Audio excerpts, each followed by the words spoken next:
What are some hard to swallow pills about relationships? Putting off ending things for fear of hurting someone's feelings is the worst possible idea. If the relationship isn't right and you know you don't want to be together, then sparing someone's feelings in the short term only leads to more pain later down the line. Be honest and front the horrible conversation. This is something I'm struggling with right now. They are a great person and I don't want to hurt them, but I think my feelings have changed. It makes me sad and a little sick to my stomach to even think about hurting her. Having a hard time with this. I actually broke up with her once, and she took it really bad, and I was the only friend she had to comfort her even after just breaking up. I still loved her and missed talking to her, so even though I know we don't fit together for the long run, we ended getting back together. It's so hard because I just want to get rid of the romantic relationship part, and just be able to talk to each other as friends. I still love her but more as a supportive friend, and I think I'm putting things off again, and it'll hurt her more.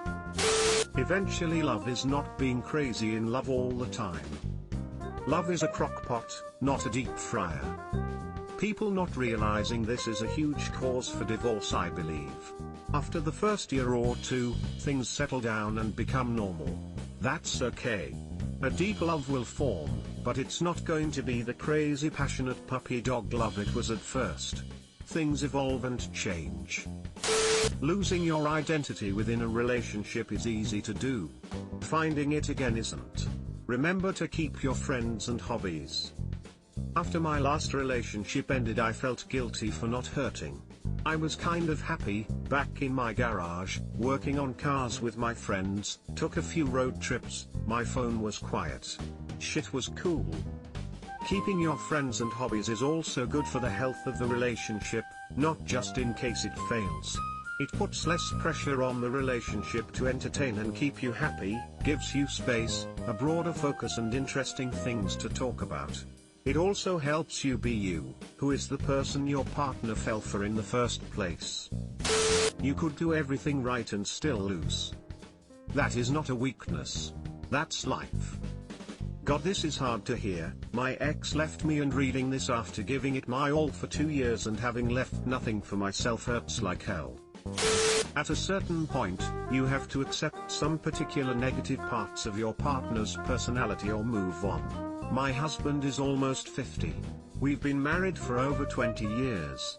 While he will continue to experience personal growth, there are parts of his personality that are likely to not ever change. The same is true for myself, of course. In a good marriage, it helps to be a little deaf. Ruth Bader Ginsburg. This. You either accept it without grudge, or if it's something you can't be flexible with, you move on. People who think they can fix things about their partner are doomed to be in a constant state of disappointment. Just because you love someone doesn't mean you should be with them. A relationship needs more than love. A person I know really needs to hear this. They insisted too much on being in something with me when I told them that it wasn't going to work. We wanted opposite types of relationships, that in the end it all ended pretty bad. Some people just think that love is going to make things magically work, without even considering that sometimes people that love each other are just incompatible to be together. I really feel this. I truly love my ex. I always will. We've broken up and gotten back together twice. If love could make it work, it would, but it's not enough. I feel like a different person from when we first met, and I just don't see a future there. We have different dreams and lives. It's a painful thing to realize. They aren't going to magically know you're upset with them. They aren't going to read your passive-aggressive signs. They aren't going to pick up on that. Be direct. If you are upset, talk to your partner about it. Not your friends. Not your parents. Not strangers on the internet, your partner. Not communicating can lead to rifts that never seal. To add to this, not all arguments are worth having. Yes, communication is extremely important and key to a healthy relationship, but so is triaging the things you nitpick. People online will try to make you believe that every little thing needs to be addressed, and, if you don't want to address it, you're living a lie. But those people are either 1, in a complete fantasy relationship, or 2, have never been in a meaningful one. I usually refer to the Scrubs episode with Mandy Moore as an example for people struggling with this concept. You can't look for someone else to be your other half, you have to learn how to be a whole person on your own. This means being able to take care of your own emotional needs, too. Underrated comment here. You can't be responsible for someone else's happiness. My wife and I enhance each other's joy. Example. She loves going to concerts and often my schedule means I can't go, or occasionally the tickets are expensive and it's someone I'm not a big fan of, so she goes without me. But if I can, I go, and if the tickets are cheap, even if I'm not a fan, I go. She likes it when I'm there and says it's better, but she still has fun without me. In a good relationship, you help lessen the bad and increase the good. You and your other half aren't shit compared to 2 whole people working together.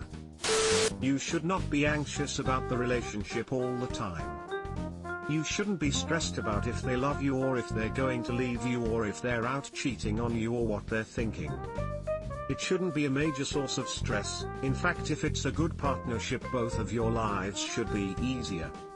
The old adage about relationships being hard work isn't really accurate. Being with them shouldn't be hard or a battle. It's more accurate to say that a good relationship takes effort, like you should both be striving for open communication, handle conflict in a healthy way, make each other happy, but it shouldn't be exhausting or hard or stressful to be with them. They should be a source of comfort. Edit. Some people have pointed out that this isn't necessarily the case for people with anxiety or other mental health issues. And you're totally right, it's not that anxiety is necessarily a sign of a bad relationship. But if you're feeling a lot of stress and anxiety about a relationship, it is a sign that something is wrong. If you feel stressed because your partner is vague or mean or withholding, that's an issue. And if your partner is good to you but you can't shake the feeling that something is wrong, that's something to talk about with them and potentially get help for. Every adult human could benefit from therapy. I guess what I'm trying to say is that being with your partner shouldn't make you feel worse, it shouldn't make you feel bad.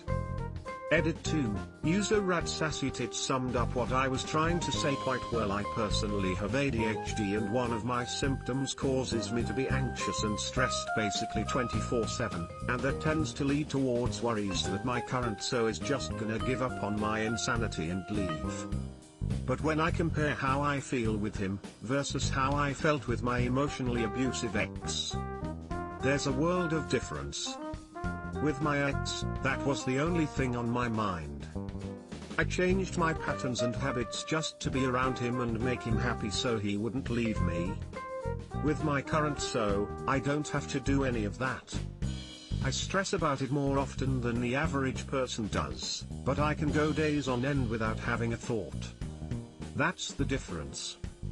I definitely think it takes some work to maintain a good relationship, but you're right about the fact that it shouldn't become a major source of work and stress. That's just a sign that both people simply aren't compatible at all. A simple rule of thumb is that when the relationship starts to become more of a chore to maintain, and gives you anxiety for an extended period of time, it's time to make a change.